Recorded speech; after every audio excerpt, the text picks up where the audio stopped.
Hi Leslie, how are you doing today? I'm good. And yourself? I'm good. So last week we talked about um, your friend possibly being in an abusive relationship. Um, and I did some research and I wanted to share an app that I found that you can actually download it to your phone from the App Store. And that helps you um, help your friend assess for any dangers, to prioritize her safety, and possibly to create or develop, a safety action plan if she were to need it.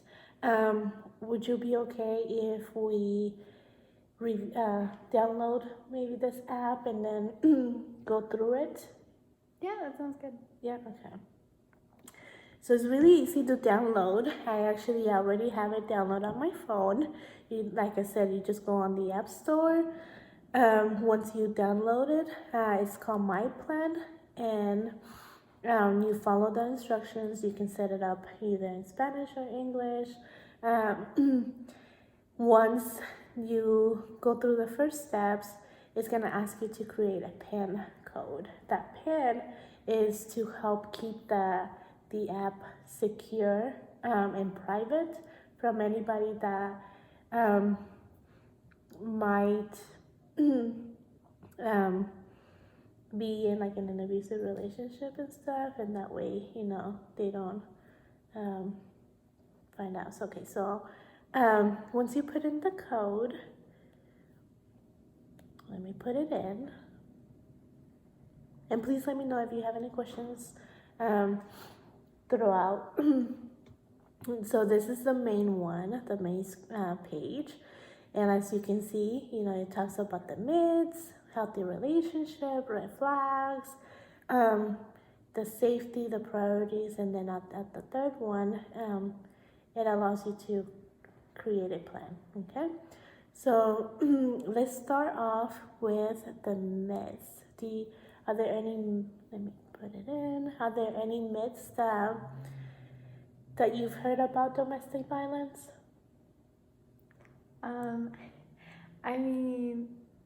I've just heard like it's just in like relationship issues, and just like it's mainly the guys who are the abusers. Okay. So let's talk about some of the abuse about the myths. So the first one is there isn't any physical violence. It's not really an abusive relationship. Okay, what do you think about that? If there isn't any physical violence, it's not really an abusive relationship. Do you think that that's true? Do you think that that's a myth? What would you say, yes or no? Well, I feel like it's more of a myth. Of a myth? Okay. So we can put here no, and then it tells you that there are many types of relationship violence, and it could be either physical, sexual, emotional, or verbal. Relationship abuse can include controlling behavior, jealousy, stalking, put downs, threats, financial abuse, and other behaviors. All are harmful, and some can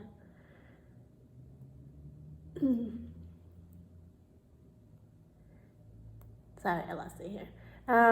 All are harmful and can be a red flag for danger. Even without physical violence, abusive relationships can seriously damage a person's health, friendship, school, or career. Can you think maybe have an experience that maybe your friend has told you about maybe struggling with either jealousy, stalking, threats, or any sort of that not necessarily have involved physical abuse? Well, my friend, she has been telling me that her boyfriend doesn't allow her like to even talk to any guys, like even like if they're just friends, and like that's what she only thinks they're friends. He gets really angry and jealous about that. So that would definitely fall under the category of emotional abuse, because emotionally she um, sounds like he's being controlling. Okay, let's. These are some of the other myths. And I think one of them was that it only happens in that one of them is that one of the things that you've heard is that it only happens in couples.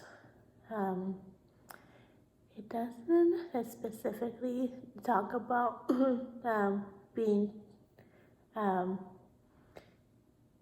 geared in couples necessarily, but I mean this app it is specific for intimate partner relationships. But I do want you to know that there is that there can be abuse in family households, and it could be from moms to their children, from anybody within the family dynamics. Okay. So let's do this one. Only women are victims of abuse, and only men are abusers. What do you think about that? Well, I feel like that's mainly like that's the higher like number that men are the abusers and Okay. females are victimized. So what should we put here? Only women are victims of abuse, and only men are abusers. Would that be yes, or would that be no? Well, I think it would be no. No? Okay. And it says all genders experience relationship abuse, and all genders perpetrate abuse. So you are right. It could either be women or it can be men being the abusers or being the ones being abused. Abuse happens.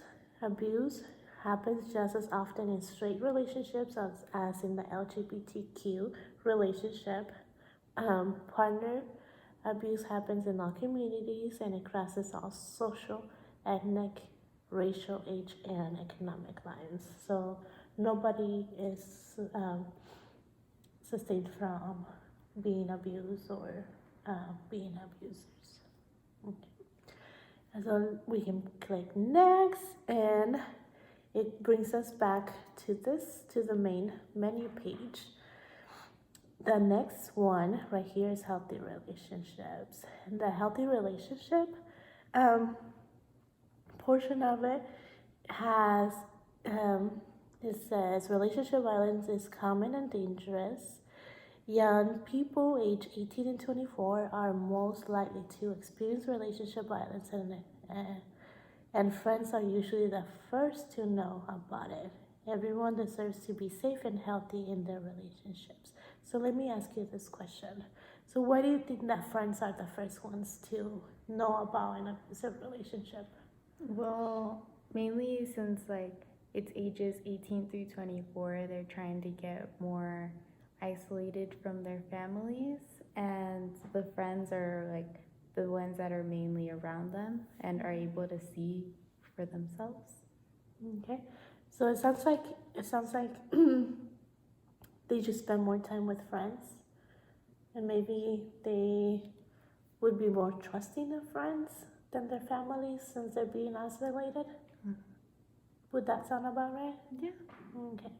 So this portion of the MyPlan goes over a characteristics that are present in a healthy relationship, and it helps the individual reflect on their own experiences, meaning that if they're not seeing those healthy signs in that relationship, it can make them more aware of the unhealthy patterns that they're experiencing.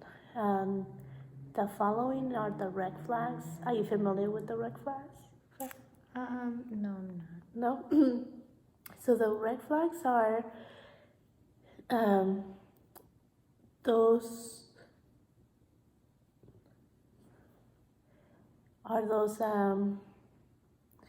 things that we see in a person that are not healthy.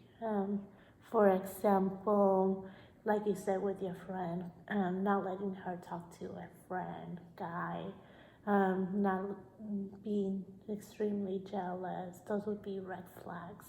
So those would be flags of an unhealthy relationship. And we call them red flags because they're like the stop sign, the red stop sign. And those are the signs that we don't want to have in a relationship. Okay, so again, with this, it goes through the questionnaire and it asks for the question, and then it gives the option of yes or no. And then once you complete this, you can click the next, and it gives you the results of where you stand in the red flags. Okay, so this is something that you can do with your friend and have her answer these questions. And once she's done with the questions, then she can analyze if what level of uh, red flags she's experiencing. Okay. For my relationship, let me see.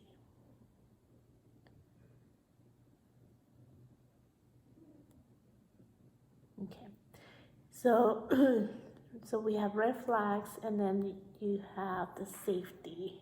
So, for example, your friend's safety, you can evaluate if she is safe. So this one is where we assess the danger that your friend might be experiencing. Would you like to try and see if maybe she's at risk or what level she's at risk? Um, if you don't know any of the questions, you can obviously put in don't know, and then at the end of the questionnaire, it'll assess if your friend is in danger. Would you like to try it? Yeah. Okay.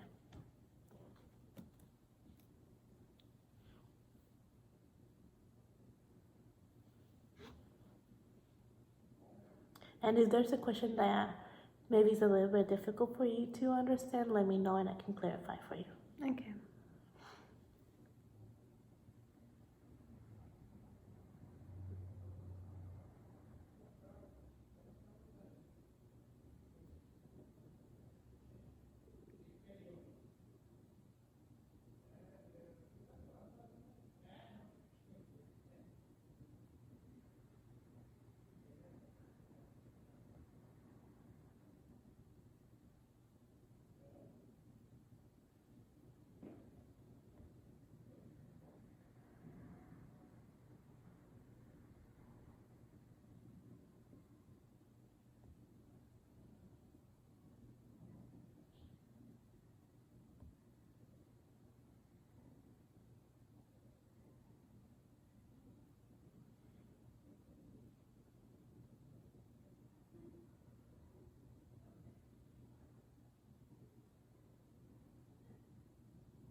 All right. Okay, so let's go ahead and press next and see what it comes up with. Okay, so results indicates no score. That means that it's a variable. That means that it cannot provide feedback in this session because the number of questions you answer, I don't know, or left unanswered was were many. Um, so I think this would be an appropriate screening to maybe do with your friend. And then as you can see, it would assess for extreme, severe, increase, or then the variable that would depend on the situation. Okay. What did you think of the assessment? Was it hard? Was it easy? I mean, it was